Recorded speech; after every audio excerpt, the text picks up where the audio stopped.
Kemi felt proud and happy for her success. She had done really well in school, and for the first time in a long while, she felt peaceful. Biola noticed that Kemi seemed a bit different lately. There was a spark in her eyes and a calm strength in her. This puzzled her. How could Kemi, with all the hard chores she did every day, still seem so peaceful and happy? Biola watched Kemi carefully, trying to understand her secret, but Kemi kept her secret. She was afraid her stepmother would find a way to take away her happiness, so she practiced switching between her left and right hand perfectly until no one could tell she was hiding her true talent. While Kemi looked forward to starting secondary school, she dreamed about learning new things and making new friends. But before school started, she had a long holiday and Biola had other plans for her. Every day, Kemi woke up at sunrise to do chores. She cleaned, cooked, and washed all day long. The work was hard and never ending, but Kemi stayed calm and kept going, hoping that someday things would get better at home. Each day, her patience and quiet strength grew stronger. Biola was surprised by Kemi's resilience. No matter how many tasks she gave her, Kemi didn't complain or look tired. In fact, the more work Kemi did, the more peaceful she seemed. This made Biola frustrated. She felt that Kemi, without saying a word, was challenging her, and it made Biola uneasy. Through it all, Kemi held on to her secret strength, knowing that one day her hard work and patience would lead her to a better future. The strain of barrenness continued to haunt Biola's life. She had tried everything, from spiritual cleansing to traditional medicines, yet each attempt ended in disappointment. Her bitterness towards Kemi grew sharper with each failed effort. In her heart, she held an unshakable belief that Kemi was the cause of her suffering. One hot afternoon, an elderly neighbor who had seen how Biola treated her stepdaughter called her aside. The old woman had observed the quiet, respectful demeanor Kemi maintained, and she sensed the tension simmering beneath the surface. "My daughter," the old woman said, her voice gentle yet filled with the weight of wisdom. "I have watched you, and I have watched Kemi. See, it is a child spirit that brings another child into this world. Treat Kemi with love and kindness, and you will see your own blessing come to life." Biola's face twisted in frustration. This was not the advice she wanted to hear. Treat Kemi with kindness? The idea seemed absurd, almost insulting. Yet, as she walked away, the woman's words lingered. "If I treat Kemi well, I will conceive?" The notion was strange to her, but desperation has a way of planting seeds in even the hardest soil. As the days passed, Biola found herself revisiting the old woman's advice. Her thoughts churned with suspicion, resentment, and curiosity. She wondered, could Kemi be the cause of my barrenness after all? Why else would she be instructed to show kindness to the girl? In her mind, it became clear, if kindness could bring her a child, then Kemi must somehow be connected to her misfortune. Perhaps she's truly a witch, she thought. After much deliberation, Biola decided to give the old woman's advice a chance. Tentatively, she began treating Kemi with unexpected softness. The sharpness in her voice faded, replaced by a forced calm that took Kemi by surprise. She reduced Kemi's workload and ensured she had time to rest and eat her meals without haste. Kemi noticed the shift immediately. She moved about the house wearily, unsure what had brought about this change in Biola. Was this kindness real, or was it another test? Her stepmother had always been unpredictable, and Kemi feared letting her guard down only to be disappointed once again. Still, she remained respectful and grateful, adjusting slowly to this new reality. The villagers noticed the shift as well. Neighbors who had long pitied Kemi observed Biola's softened approach and whispered among themselves. They commented on the kindness Biola seemed to be showing and speculated about what might have brought about such a change.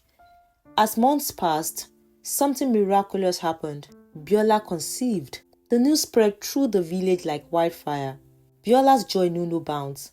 She was finally going to be a mother, yet, even in her happiness, she couldn't silence the suspicion that had lingered in her heart. Was Kemi truly responsible for my barrenness? She couldn't dismiss the coincidence. Only after treating Kemi well had she been blessed with a child. But for now, Biola pushed aside these thoughts, basking in the joy of her pregnancy. She even continued to treat Kemi with kindness, fearful that any return to cruelty might undo the blessing she had long sought. Kemi, meanwhile, adjusted to her stepmother's new demeanor, still cautious but quietly hopeful that perhaps, after all these years, peace might finally settle upon their household. Months later, Biola gave birth to a healthy baby girl, whom they named Itunu, meaning comfort in Yoruba. The household brimmed with joy and celebration, and even Kemi found herself feeling a sense of relief. She was happy for her stepmother, hoping that the arrival of Itunu would mark a new chapter for their family. Biola, cautious and still somewhat suspicious, continued to treat Kemi with a guarded kindness. She ensured that Kemi was well fed, rested, and treated fairly.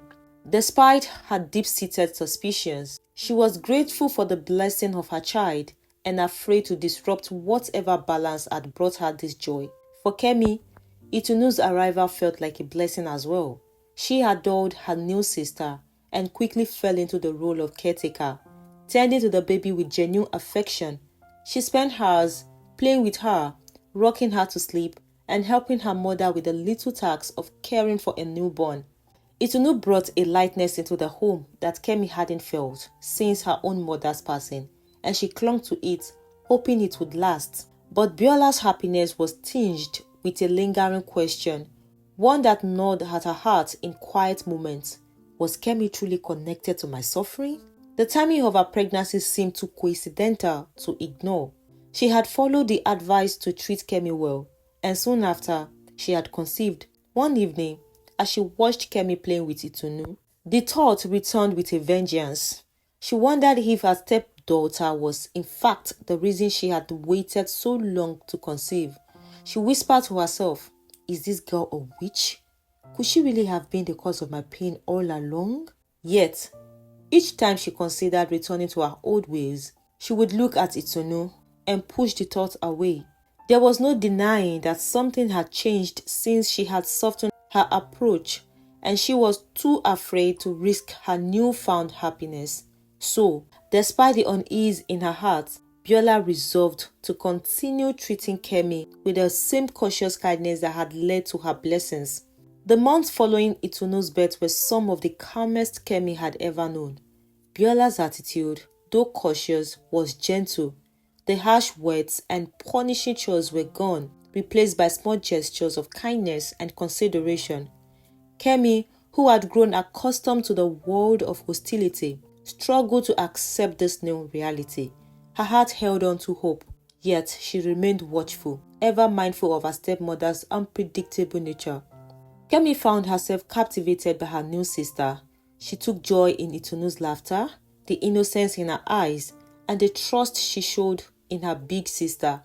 Biola, who watched Kemi closely, seemed to approve of this bond, and Kemi made sure to tend to Itunu with as much love and attention as she could. The baby girl became a source of light for Kemi, something she clung to amidst the uncertainties. Neighbors noted the change in Biola as well.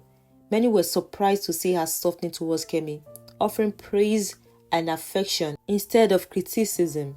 Rumors spread about the unexpected turn, with some speculating that the blessing of Itunu had indeed softened Biola's heart. But within Biola, the joy of motherhood mingled with an unsettling suspicion. Biola could not shake the feeling that Kemi was somehow tied to her years of barrenness. The seed of doubt grew, fueled by whispers from within. One night, when Itunu fell ill with a fever, Biola, her emotions heightened by her protective instinct, grew frantic, staying awake through the night to tend to her daughter. In her exhaustion and fear, her old suspicions of Kemi erupted. "Kemi!" Biola's voice called through the night, filled with accusation. "What did you do to Itunu? Kemi startled awake, stared at her stepmother in shock. "Ma, I didn't do anything, I swear." But Biola's eyes held a strange glint, suspicion twisting her features. "You were always close to her, always watching over her. How do I know you haven't brought some kind of curse into this house?" Kemi's heart pounded in her chest. She felt the weight of old fears, the bitterness that had laid dormant now surging forth. In that moment, she realized the peace she had known was as fragile as glass, ready to shatter at the slightest touch. Kemi tried to reassure her stepmother. "I love Itunu, ma. I would never harm her. She's my sister." Biola's expression softened slightly, but the doubt remained. She said nothing more that night, but the exchange lingered, leaving both of them restless, their trust forever fractured. From that night onward, Biola's treatment of Kemi shifted softly, a cool distance settling between them. The kindness that had once been offered begrudgingly was now tinged with suspicion, and Kemi felt the weight of it in every interaction. One afternoon, Biola sat with her closest friend, Febishola, in the shade of an old tree outside their home. The two friends gossiped and shared laughter, catching up on neighborhood news and discussing their families. At one point, Febishola's tone grew serious and she leaned in, looking at Biola with an intensity that caught her off guard. "My dear," Febishola began quietly, glancing around to ensure they were alone. "I hope you know that you must protect Itunu's future and destiny. Since she's your only child in this family, you must do everything in your power to protect her future." Biola frowned, unsure of what her friend was implying. "What do you mean, Febi?" she asked, her brow creasing in confusion. Febishola leaned closer, her voice lowering to a near whisper. "Why are you acting like a baby now? Don't you know you have to do everything to protect your only child's destiny and future? You need to visit a traditional priest who will help secure Itunu's destiny and ensure her greatness. You know, these priests have ways of preserving a child's future, ensuring they rise above all others." Biola's heart skipped. She had never thought of involving tradition in her effort to protect her daughter, but the idea struck her with a strange excitement. She could feel Febishola's words weaving a possibility in her mind, a vision of Itunu as the most successful, powerful child in their small family, a future protected from all forms of uncertainties. After much consideration, Biola decided to follow Febishola's advice. Months later, Biola gathered her courage and made the trip to see a traditional priest in a nearby village. The priest was an elderly man, his eyes deep and knowing. As she explained her desire to protect Itunu's future, he listened intently, nodding as she spoke. When she finished, he was silent for a moment, as if weighing her words. Then he finally spoke, his voice low and even. "Your stepdaughter, Kemi, is a child of great destiny," he said slowly. "She is destined to be successful, powerful even. Her spirit shines brightly, and it is this very light that could one day overshadow your own child." Panic gripped Biola's heart. She couldn't let Kemi's future overshadow Itunu's own. "Please, Baba," she pleaded. "Is there anything you can do to divert her destiny? I want that greatness to be my daughter's instead." The priest nodded solemnly. "It can be done, but you will need to bring me something that belongs to her, something with her essence. Her hair will do." Relief washed over Biola as she realized how easy it would be to fulfill his request. She often braided Kemi's hair herself. Getting a few strands wouldn't be difficult. Thanking the priest, she left his home feeling more determined than ever to secure a bright future for Itunu. The following weekend, Biola changed her demeanor, acting with an unusual warmth towards Kemi. She called Kemi to sit in front of her, offering to plait her hair while chatting amiably, praising her for her work around the house.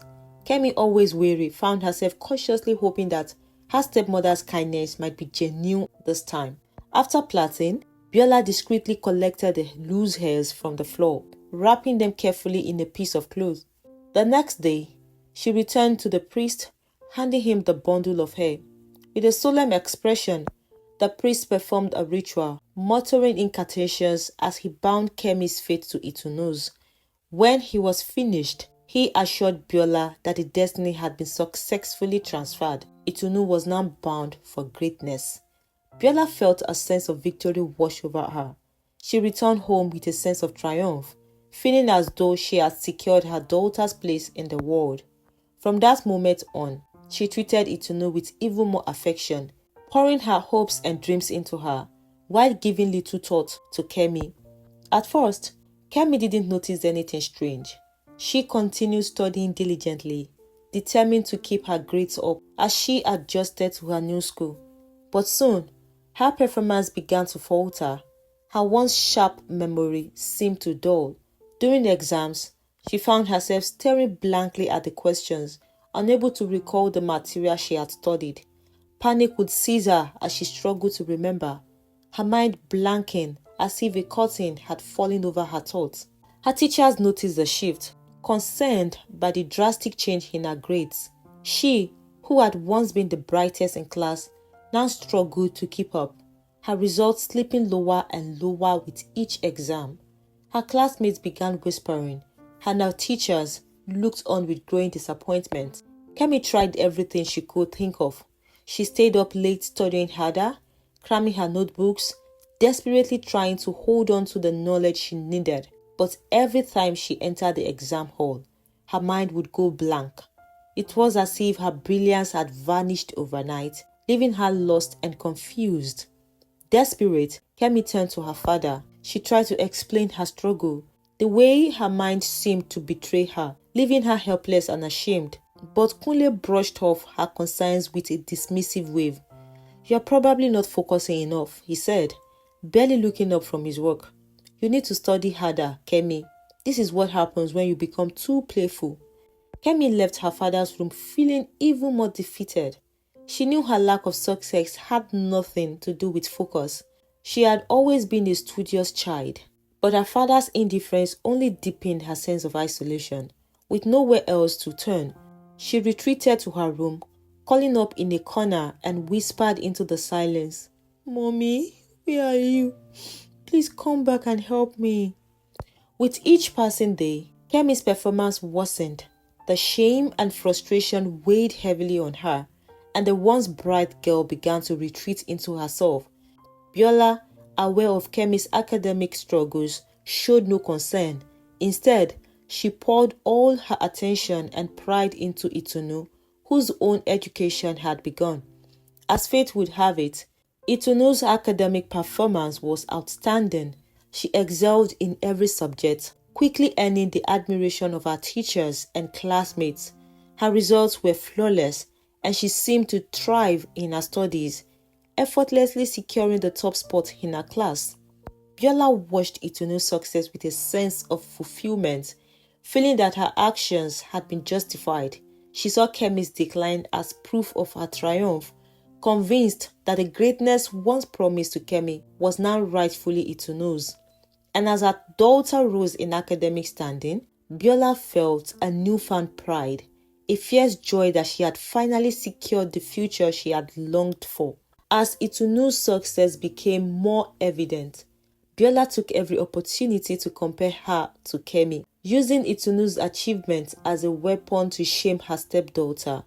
One evening, as Kemi sat quietly, trying to review her schoolwork, Biola sneered, her voice dripping with contempt. "Look at you, wasting away," she scoffed. "You are nothing but a burden. All you do is eat and fail. Look at Itunu, your junior, yet she's smarter than you will ever be. Aren't you ashamed?" Kemi's heart broke with each cutting word.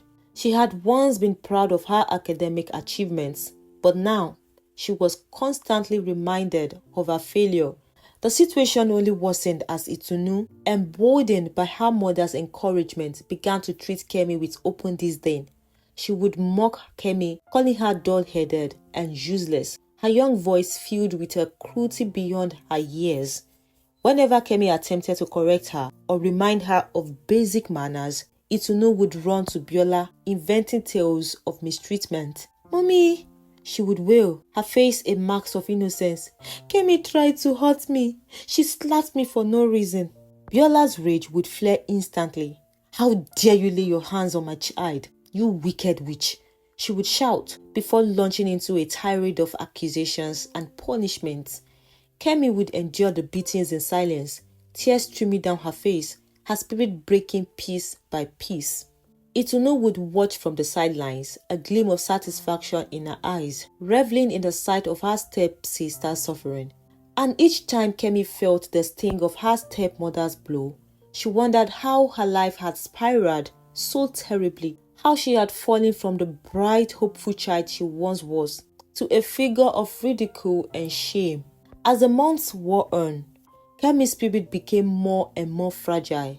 She felt as though she was walking through life in a fog, her once bright mind clouded by confusion and shame. She would often sit alone, staring blankly at her school books, the words blurring on the page as if mocking her efforts. The humiliation of her declining grades weighed heavily on her, and her dreams of academic success faded into distant memories. Biola's cruelty, now sharpened by her pride in Itunu's success, became relentless. Almost daily, she would seize any opportunity to belittle Kemi.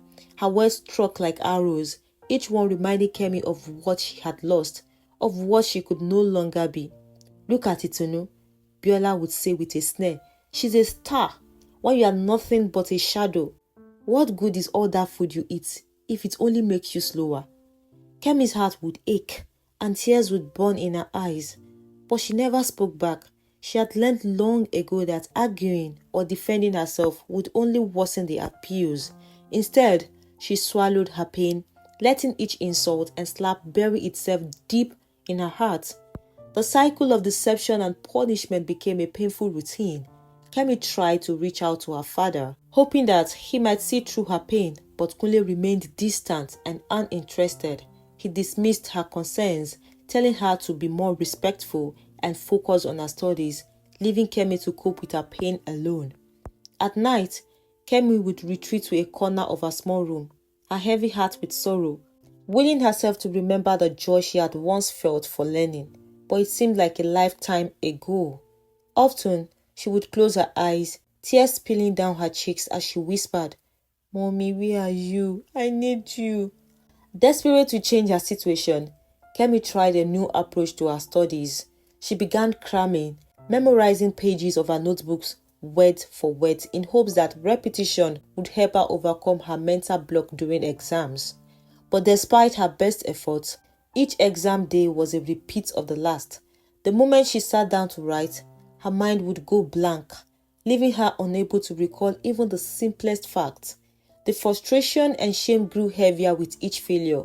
Her teachers watched in quiet sadness, unable to understand what had caused such a promising student to falter so badly. Some tried offering extra help, but nothing seemed to lift the cloud that had settled over Kemi's mind. Gradually, her grades improved just enough to avoid being the last in her class, but this small improvement did little to ease her pain. She knew that she was capable of so much more, and the bitterness of unfulfilled potential gnawed at her heart. As Itunu continued to thrive, Biola's pride grew sharper, turning her motherly affection into something possessive and almost territorial. Itunu was her success story, her proof that she had secured a bright future for her child. Each time Itunu returned home with high marks or praise from teachers, Biola would gloat, parading her daughter's achievements in front of Kemi, as if to remind her of her own failures. "See, Kemi," she would say with a mocking smile, "this is what a real student looks like. All you do is eat and laze around. You are just a burden, a waste of space in this house." The words cut Kemi deeply, but the cruelest wound was a growing rift between her and Itunu. The little girl she had once loved as a sister now viewed her with disdain, mirroring her mother's contempt. Itunu's words stung with a childish cruelty that Kemi couldn't understand. She had once dreamed of being a role model for her younger sibling, but now every interaction was tainted with bitterness and rivalry. When Kemi tried to speak to Itunu, asking her to show respect, Itunu would scoff, laughing openly at her. "You think you're better than me? Look at your grades, Kemi. You are nothing but a failure." The disdain in Itunu's eyes broke Kemi's heart each time, and though she tried to be patient, The pain of being treated as an outcast in her own house was almost unbearable. Biola's relentless effort to drive a wedge between the sisters bore fruit as Itunu grew increasingly hostile. Kemi began to feel like a stranger, unwelcome and unloved. Her only comfort were the few memories of her mother and the faint hope that her suffering might one day end. Biola, satisfied with her success in creating this divide, continued to subtly manipulate Itunu, using her daughter's success as a tool to torment Kemi. She saw herself as the orchestrator of Itunu's future, ensuring that her daughter would grow up without competition, without the threat of Kemi's former brilliance, casting a shadow on her achievements. One evening, after a particular painful round of her stepmother's mockery, Kemi retreated to her small room, feeling defeated. She had endured years of insult and disappointment, and it felt as if nothing she did could ever restore her once bright future. She curled up on her bed, clutching her pillow and letting the tears fall.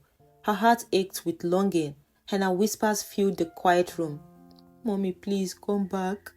I don't know how to go on." She cried herself to sleep, slipping into a dream that would change everything. In the dream, Kemi saw her mother, radiant and gentle, looking at her with the same warmth and love she remembered from her childhood. Kemi ran to her, her heart bursting with emotion as she clung to her mother's comforting embrace. "Mommy, please help me," she sobbed, pouring out her pain and fears. "I don't know what to do anymore. Mommy, please." Her mother gazed down at her, a gentle smile playing on her lips. Just as she opened her mouth to reply, Kemi woke up from her dream. For a long moment, Kemi sat there, disoriented and staring into the darkness. Was it real? It felt too vivid, too warm to be just a dream. She touched her face, still wet with tears, and whispered to the silence, "Mommy." But as the days passed, nothing seemed to change. Her struggles in school continued. Her grades hovered just above failing, and each promotion was harder than the last. Yet, Kemi held on to the memory of her mother's presence, letting it fill her with a quiet hope that perhaps things could change, even if she didn't know how. Years passed, and soon, Kemi found herself in her final year. It was the moment she had dreaded, the year that determined whether or not she would pass the daunting senior secondary certificate examination. She had heard stories of older students who had struggled to pass, some repeating the exam multiple times. If she barely managed to pass her school exams, how would she fare in the SSCE? Kemi tried to push down the wave of fear that rose within her each time she thought about it, replacing it with a faint hope that perhaps, somehow, she might find the strength to succeed. She threw herself into her studies, reading late into the night. Then, something remarkable happened. As the exams drew closer, Kemi began having vivid dreams each night. In each dream, she saw someone, a faceless figure, who would gently open her textbooks and notebooks, pointing to specific pages, sometimes underlying important sections with an invisible hand.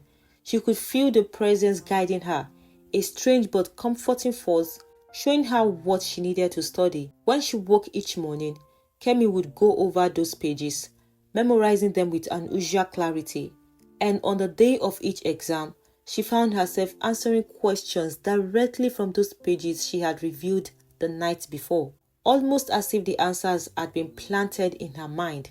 And that wasn't all. During the exams, as Kemi stared down at the test papers, a strange sensation would wash over her. It was as if her mind opened up like a calabash and knowledge flooded out, her hand moving across the paper with a speed she had never known. She could see the answers in her mind with perfect clarity, her pen flying over the page as if guided by an unseen hand. While the exams were scheduled for an hour and a half, she found herself finishing in just 30 minutes, long before anyone else. Her classmates, watching her submit her papers so quickly, laughed and exchanged glances, assuming that she was giving up or that she couldn't answer the questions. But Kemi remained silent, her heart full of something new. She didn't tell anyone, choosing instead to let the experience remain her quiet miracle. Weeks passed, and Kemi tried to push the exams out of her mind. She returned to her daily routines, helping at home and enduring her stepmother's scorn. Although Biola now paid her less attention, consumed as she was with Itunu's achievement. Then, one afternoon, the results were released. Kemi's school buzzed with excitement as students crowded the bulletin board to see their scores. But she stood back, her heart pounding. A few moments later, whispers began to ripple through the crowd, and heads turned to look at her, eyes wide with shock. Kemi had earned straight A's in every subject. The news traveled fast. It was the first time in the school's history that a student had achieved perfect marks in all subjects.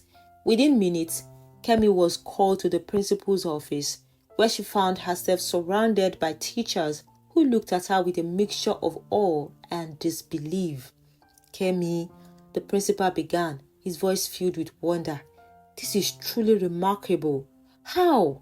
How did you manage to achieve this? You've done something that no student had done before." Kemi looked down, unable to explain the strange series of dreams or the mysterious clarity that had come over her during the exams. She merely murmured, I studied and prayed." The principal nodded, accepting her answers, though he remained clearly astonished. At that moment, the school secretary entered with a sealed envelope, which he handed to the principal. Curious, he opened it, his eyes widening as he read the content. The letter was from the National Examination Board, informing the school that Kemi had not only achieved the top scores in her school, but had also ranked as the highest performing student nationwide. Her extraordinary accomplishment had earned her a prestigious scholarship, allowing her to attend any university of her choice, fully funded. The room was silent as the principal finished reading the letter, his gaze lifting to Kemi with a new sense of respect. "Kemi," he said softly, "you've not only brought honor to yourself, but to the entire school. Your achievements will be remembered here for years to come." News of Kemi's success spread beyond the school, reaching the village within hours and all over the nation. The townspeople, who had long considered her a quiet, unremarkable girl, were stunned by the story of her transformation. Neighbors whispered in amazement, and old friends approached her, eager to congratulate the girl who had once been overshadowed by misfortune and mockery.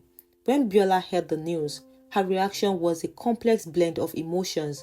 Her heart sank with disappointment, her mind reeling in disbelief. She had counted on Kemi's failure, hoping it would validate her efforts to ensure Itunu's future as the family's brightest star. Yet, here was Kemi, standing in the spotlight, her success shining as proof of a greatness that not even Biola's bitterness could suppress.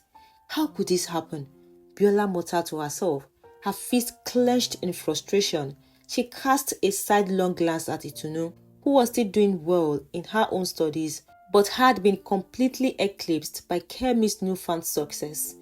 As Kemi returned home, she felt a strange tension in the air. She knew that her achievement had upset the delicate balance of her family, but for once, she was too elated to let it dampen her spirit. The success felt like a weight lifted, a validation of all her struggles and sacrifices. Her mind lingered on the memory of her dream, of her mother's comforting presence, and she wondered if, perhaps, her mother had been with her all along, guiding her through the darkness. For the first time, Kemi felt a sense of freedom, a belief that her life could finally be her own. She could see a future that stretched beyond the walls of her home and the limitations others had tried to impose upon her. The scholarship promised her a path to higher education, a chance to build a life defined not by the hardship she had endured, but by the strength she had discovered within herself. As she stood in her room, gazing out the window, she whispered a quiet thank you to the mother she believed had never truly left her side. The struggles, the mockery, and the pain had all led her here, to a place of self-discovery and triumph that no one could take away. In the days that followed, preparations for university began, and Kemi faced each new step with a quiet confidence. She knew that her journey was only beginning, that she had much to learn and much to give.